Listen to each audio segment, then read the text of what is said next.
அவர் வெறும் நடிகர் அல்ல, அவர் வெறும் தொழில்முறை நடிகர் அல்ல, அவர் வெறும் ஒரு இயக்கத்தின் தலைவர் அல்ல. அவருக்கு ஒரு தேசிய பார்வை இருக்கிறது, அவருக்கு ஒரு தொலைநோக்கு பார்வை இருக்கிறது, அவருக்கு ஒரு சமூக பொறுப்பு இருக்கிறது, அவருக்கு ஒரு அரசியல் கடமை இருக்கிறது.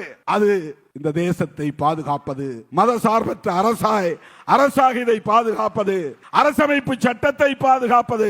அதற்கு இன்றைய காலத்தின் தேவை காந்தியடிகளின் அரசியல் என்பதை அவர் உணர்ந்திருக்கிறார். அதனால் இந்த நிகழ்வை ஒருங்கிணைத்திருக்கிறார்.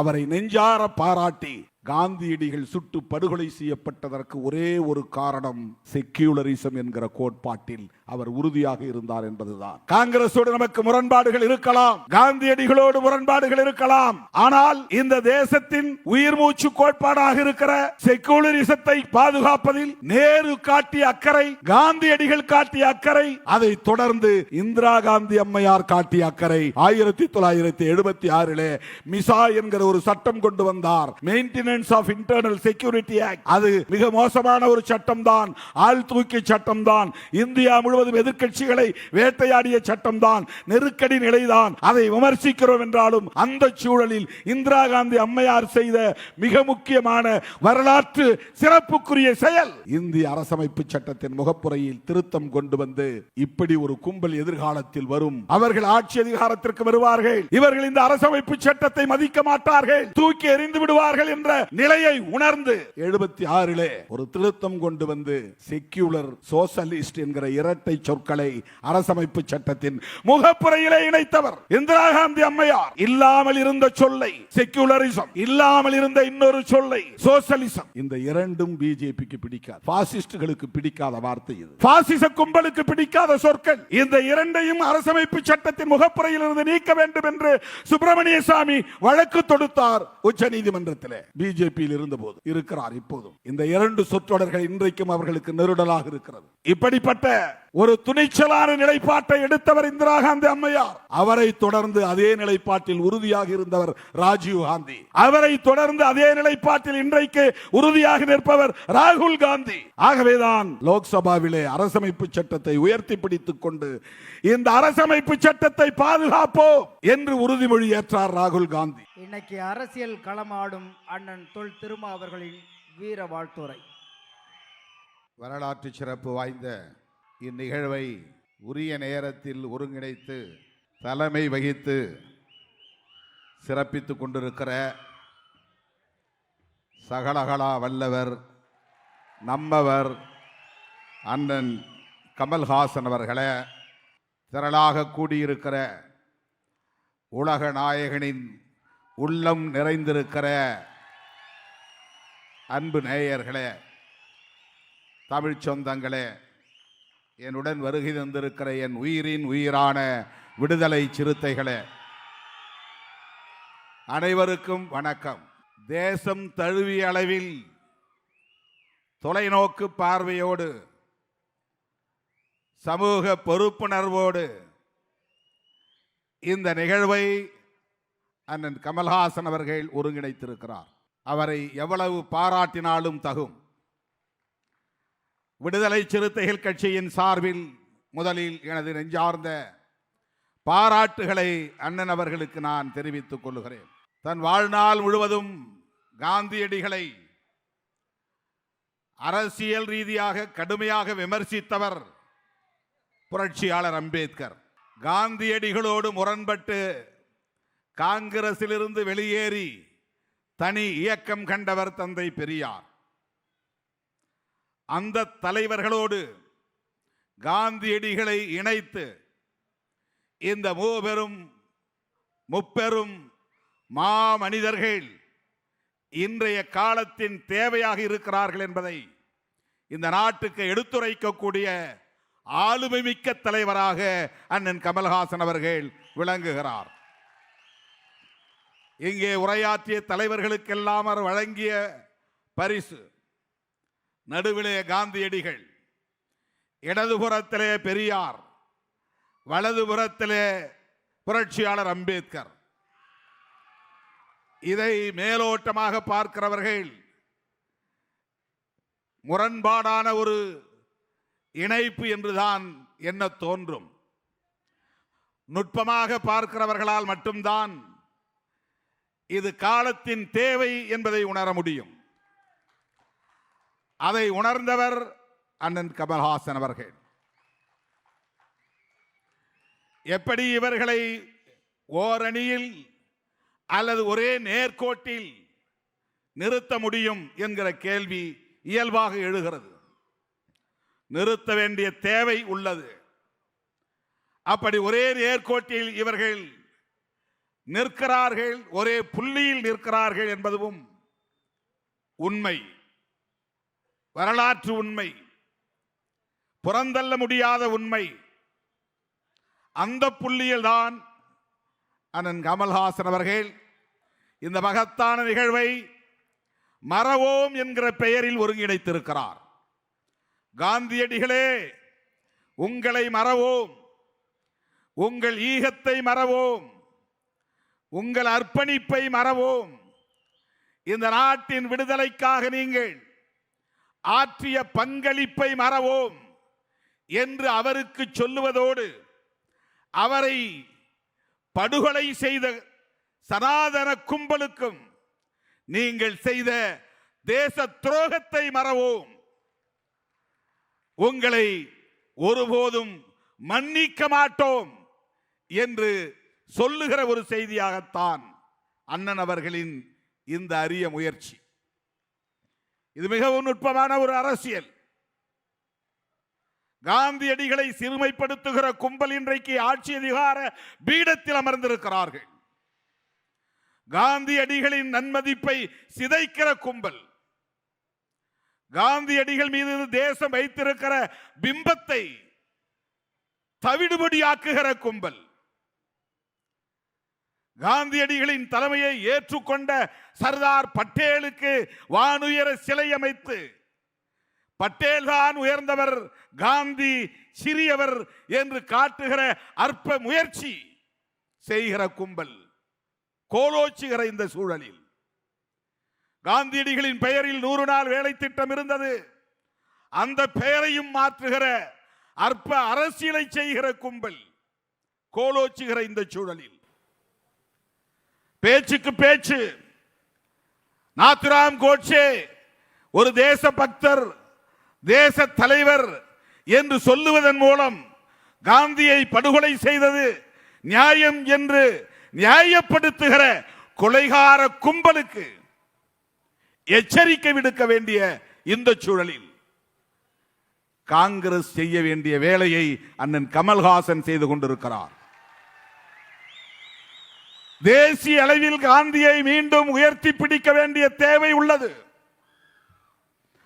காந்தியடிகளின் அர்ப்பணிப்பை மீண்டும் புதிய தலைமுறையினருக்கு எடுத்துச் சொல்ல வேண்டிய தேவை உள்ளது.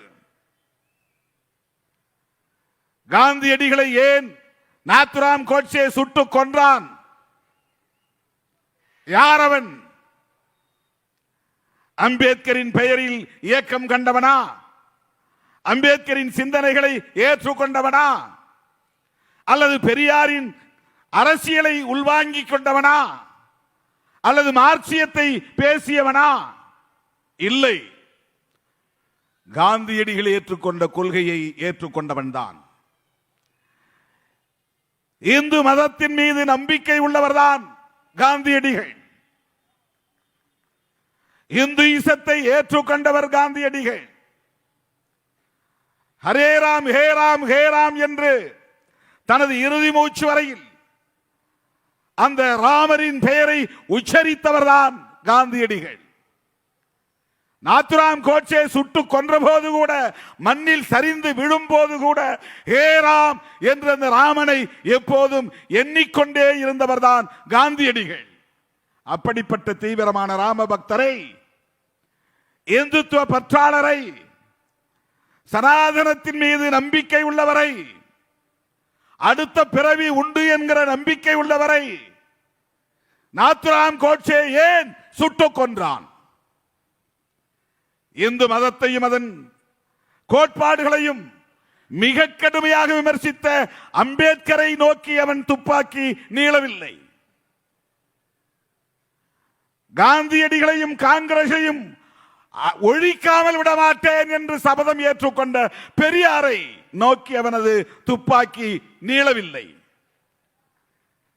இந்து மதத்தின் மீது தீவிரமான பற்று கொண்டிருந்த, சனாதனத்தின் மீது நம்பிக்கை கொண்டிருந்த, இம்மை மறுமை கோட்பாட்டில் நம்பிக்கை கொண்டிருந்த காந்தியடிகளை அவன் சுட்டுக் கொன்றதற்கு என்ன காரணம்?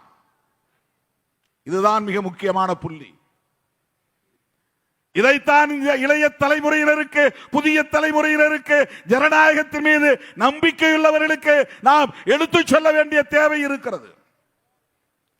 இந்த புள்ளியில் தான் பெரியாரும் அம்பேத்கரும் காந்தியடிகளும் ஒரே புள்ளியில், இந்த புள்ளியில் தான் நிற்கிறார்கள், சேர்ந்து நிற்கிறார்கள்.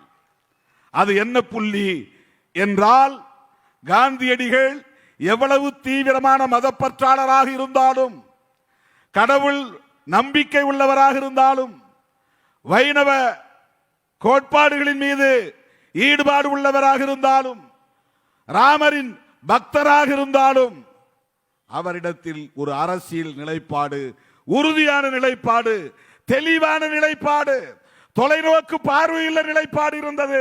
அதுதான், அந்த புள்ளிதான் செக்யூலரிசம் என்கிற மதச்சார்பின்மை. மதம் வேறு, அரசு வேறு. அரசு விவகாரங்களில் மதம் தலையிடக்கூடாது, மத விவகாரங்களில் அரசு தலையிடக்கூடாது. மதத்திற்கான சுதந்திரத்தை அரசு கட்டுப்படுத்தக்கூடாது. அரசு மதம் சார்ந்து இயங்கக்கூடாது. இந்த நிலைப்பாட்டில் காந்தியடிகள் தெளிவாக இருந்தார். இதுதான் புரட்சியாளர் அம்பேத்கரின் நிலைப்பாடு. இதுதான் பகுத்தறிவு பகலவன் தந்தை பெரியாரின் அரசியல் நிலைப்பாடு. நாடு விடுதலை பெற்றுவிட்டது. ஆங்கிலேயர்களை விரட்டிவிட்டோம். இந்தியர்களாய் காந்தியடிகளின் தலைமையில் அணி திரண்டோம். எத்தனை மதங்கள் இருந்தாலும், எத்தனை மொழிகள் இருந்தாலும், எத்தனை கலாச்சாரங்கள் இருந்தாலும், இந்த பன்மைத்துவம் சிதையாமல், சிதறாமல் இந்தியர்களாய் ஒன்று சேர்ந்து வெள்ளையர்களை விரட்ட வேண்டும், ஆங்கிலேய ஏகாதிபத்தியத்தை விரட்டி அடிக்க வேண்டும் என்கிற காந்தியடிகளின் அந்த இலக்கிற்கு இந்திய மக்கள் அனைவரும் தோள் கொடுத்து நின்றார்கள். அவரது தலைமையை ஏற்றுக்கொண்டு அணி திரண்டார்கள். நாடு விடுதலை பெற்றது. அமைய போகிற அரசு, புத்தம் புதிய அரசு, நாமே நம்மை ஆண்டு கொள்வதற்கான இறையாண்மை கொண்ட அரசு எப்படிப்பட்ட அரசாக அமைய வேண்டும்? இந்த கேள்வி எழுகிற போது அந்த கேள்விக்கு விடை தேட வேண்டிய விவாதம் கான்ஸ்டிடியூவன்ட் அசெம்பிளி, அரசியல் நிர்ணய சபையில் விரிவாக விவாதிக்கப்பட்டது. கடவுளின் பெயரால் நாங்கள் இந்த அரசமைப்பு சட்டத்தை ஏற்றுக்கொள்ளுகிறோம் என்று அந்த அரசமைப்பு சட்டத்தின் முகப்புரையில், பிரியாம்பிளில் இடம்பெற செய்ய வேண்டும் என்று வற்புறுத்தினார்கள். இப்போது பதவி ஏற்கிற போது சில பேர் உளமாற உறுதியேற்கிறேன் என்று ஏற்றுக்கொள்வார்கள். சில பேர் கடவுளின் பெயரால் உறுதியேற்கிறேன் என்று சொல்லுவார்கள். அதை போல இந்திய அரசமைப்பு சட்டத்தின் பிரியாம்பிள் என்கிற முகப்புரையில் கடவுளின் பெயரால் என்ற வார்த்தை இடம்பெற வேண்டும் என்று விவாதித்தார்கள். இந்தியா a Hindu nation, இது இந்துக்களின் தேசம் என்ற சொற்றொடர் இடம்பெற வேண்டும் என்று விவாதித்தார்கள். இந்தியாவுக்கு அரச மதம் வேண்டும், ஹிந்து இசம் என்பது ஸ்டேட் ரிலிஜன் என்ற சொற்றொடர் இடம்பெற வேண்டும் என்று விவாதித்தார்கள். இவை அனைத்தும் நிராகரிக்கப்பட்டு, கருத்து மாறுபாடுகள் இருந்தாலும், கடுமையாக கருத்து மோதல்கள் இருந்தாலும், அம்பேத்கரும் காந்தியடிகளும் ஜவஹர்லால் நேரு அவர்களும் ஒரே புள்ளியில் நின்றார்கள். அதுதான் இந்த அரசு, புத்தம் புதிய அரசு, நம்முடைய அரசு, இந்திய அரசு, மதசார்பற்ற அரசு. இதை ஏற்றுக்கொள்ள முடியாத சங் பரிவார் கும்பல் தான் அன்றைய இந்து மகா சபை, அன்றைய RSS கும்பல் காந்தியடிகளை விட்டு வைக்க கூடாது. இவர் இந்துக்களும் முஸ்லிம்களும் ஒரே மண்ணால் செய்யப்பட்ட வணையப்பட்ட பானை, வெவ்வேறு பானைகள் என்கிறார்.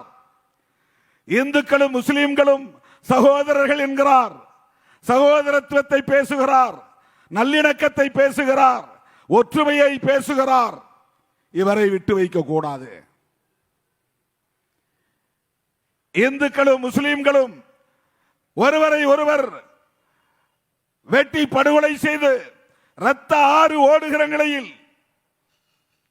நாடு பிரிவினையை சந்தித்த சூழலில், பாகிஸ்தானுக்கு இந்தியா புதிய ஒரு தேசத்தை கட்டமைப்பதற்கென்று ஒரு நிதியை தர வேண்டும் என்கிற ஒப்பந்தம் ஏற்பட்டு, முதல் தவணை, இரண்டாவது தவணை என்று தவணை தவணையாக நிதி ஒதுக்கீடு செய்யப்பட்டு, கடைசி தவணையை வழங்க காலதாமதமான நிலையில், அந்த போர் சூழலிலும் வன்முறை வெறியாட்டம் நடந்த சூழலிலும் காந்தியடிகள் உண்ணாவிரதம் மேற்கொண்டார்.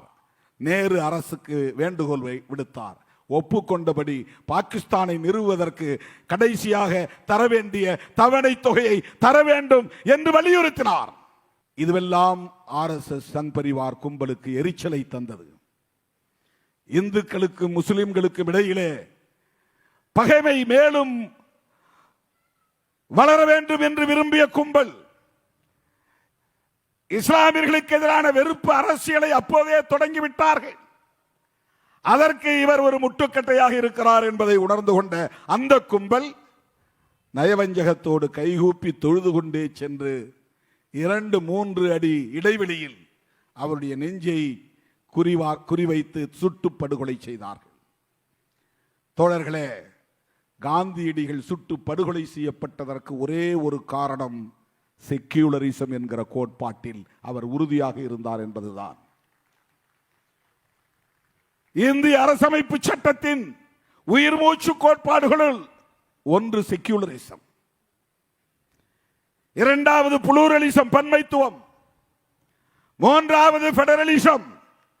பல மாநிலங்கள் இருந்தாலும் அந்த மாநிலங்களின் ஒன்றியமாக இந்த அரசு, டெல்லி அரசு இருக்க வேண்டும் என்கிற பெடரலிசம். இந்த கோட்பாடுகள் பாதுகாக்கப்பட வேண்டும். செக்யூலரிசம் என்கிற வார்த்தை அதிலே இல்லை, ஆனால் அந்த கோட்பாடுகள் இடம்பெற்றன. இந்த சூழலில் தான் காங்கிரசோடு இன்றைக்கு நாம் ஏன் நிற்கிறோம் என்பதற்கு உரிய காரணம் இருக்கிறது. காங்கிரசோடு நமக்கு முரண்பாடுகள் இருக்கலாம், காந்தியடிகளோடு முரண்பாடுகள் இருக்கலாம், ஆனால் இந்த தேசத்தின் உயிர் மூச்சு கோட்பாடாக இருக்கிற செக்குலரிசத்தை பாதுகாப்பதில் நேரு காட்டிய அக்கறை, காந்தியடிகள் காட்டிய அக்கறை, அதை தொடர்ந்து இந்திரா காந்தி அம்மையார் காட்டிய அக்கறை. 1976 மிசா என்கிற ஒரு சட்டம் கொண்டு வந்தார், maintenance of internal security act.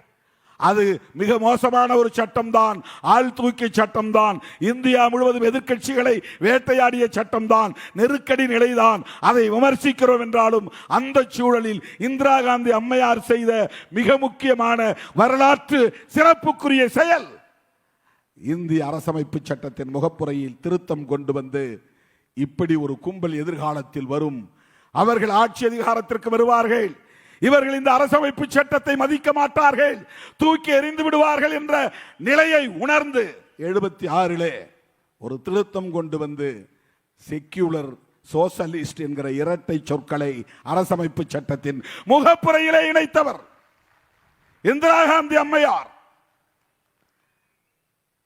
இல்லாமல் இருந்த சொல்லை செக்யூலரிசம், இல்லாமல் இருந்த இன்னொரு சொல்லை சோசலிசம்.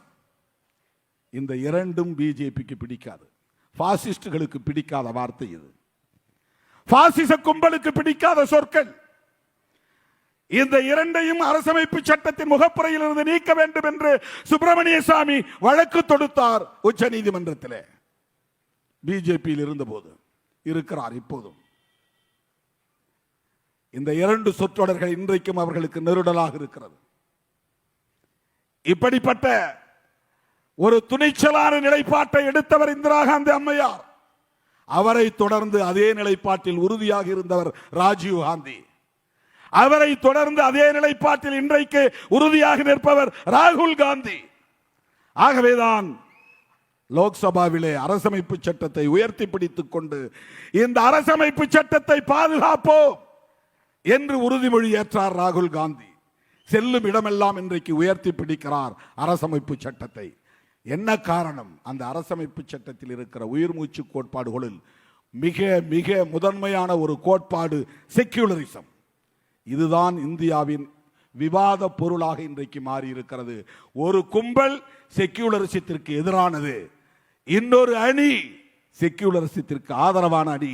இன்றைக்கு அண்ணன் கமல்ஹாசன் தலைமையிலே இங்கே கூடியிருக்கிறோமே நாம், மறவோம் நிகழ்வில் கூடியிருக்கிறோமே நாம், திமுக தலைமையிலான கூட்டணி கட்சி தலைவர்கள் எல்லாம் தேர்தலுக்கு முன்பாக ஒரே மேடையில் ஏறுகிற நிகழ்வாக இந்த வரலாற்று நிகழ்வு இன்றைக்கு அமைந்திருக்கிறது.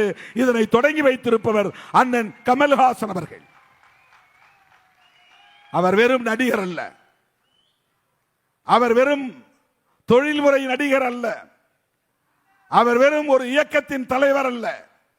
அவருக்கு ஒரு தேசிய பார்வை இருக்கிறது, அவருக்கு ஒரு தொலைநோக்கு பார்வை இருக்கிறது, அவருக்கு ஒரு சமூக பொறுப்பு இருக்கிறது, அவருக்கு ஒரு அரசியல் கடமை இருக்கிறது.